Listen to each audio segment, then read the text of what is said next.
আচ্ছা, তোমরা কি জানো কখন তার বা এর লিখতে চন্দ্রবিন্দু দিতে হয় আর কখন হয় না? আসলে সম্মানিত বা আমার চেয়ে বয়সে বড় এমন ব্যক্তিদের ক্ষেত্রে আমি যদি তার বা এর লিখতে চাই, তাহলে আমাকে তার উপরে চন্দ্রবিন্দু দিতে হবে। যেমন আমি যদি বলি, আমাদের প্রিয় নবী মুহাম্মদ সাল্লাল্লাহু আলাইহি ওয়াসাল্লামের একটি হাদিস আমি তোমাকে শোনাচ্ছি।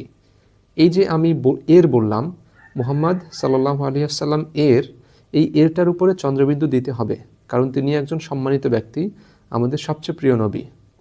আবার তুমি যদি বলো যে আমার বড় ভাই সরকারি চাকরি করেন, তার একটি ছোট পোষা বিড়াল আছে, এই যে তার লিখলাম না, এই তারের উপরে চন্দ্রবিন্দু দিতে হবে। কেন? কারণ সে বয়সে বড়, সম্মানিত ব্যক্তি। ঠিক একইভাবে আমি যদি বলি, বিদ্রোহী কবি কাজী নজরুল ইসলাম বিদ্রোহী কবিতাটি লিখেছেন, অথচ তার কখনো প্রাতিষ্ঠানিক শিক্ষা লাভের সুযোগ হয়নি।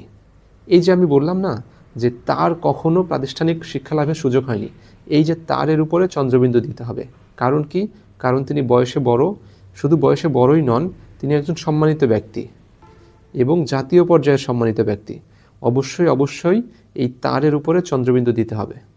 কিন্তু আমি যখন বলবো যে আমার বন্ধুর নাম রহিম, তার একটি পোষা কুকুর রয়েছে, এই যে তার বললাম না, এর উপরে চন্দ্রবিন্দু দিতে হবে না, কারণ সে তো আমার বন্ধু, সে আমার সমবয়সী, তার আর আমার মর্যাদা একই।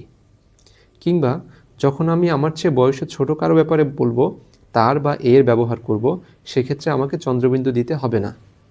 এই নিয়মটি আমাদের অনেকেরই অজানা। এমনকি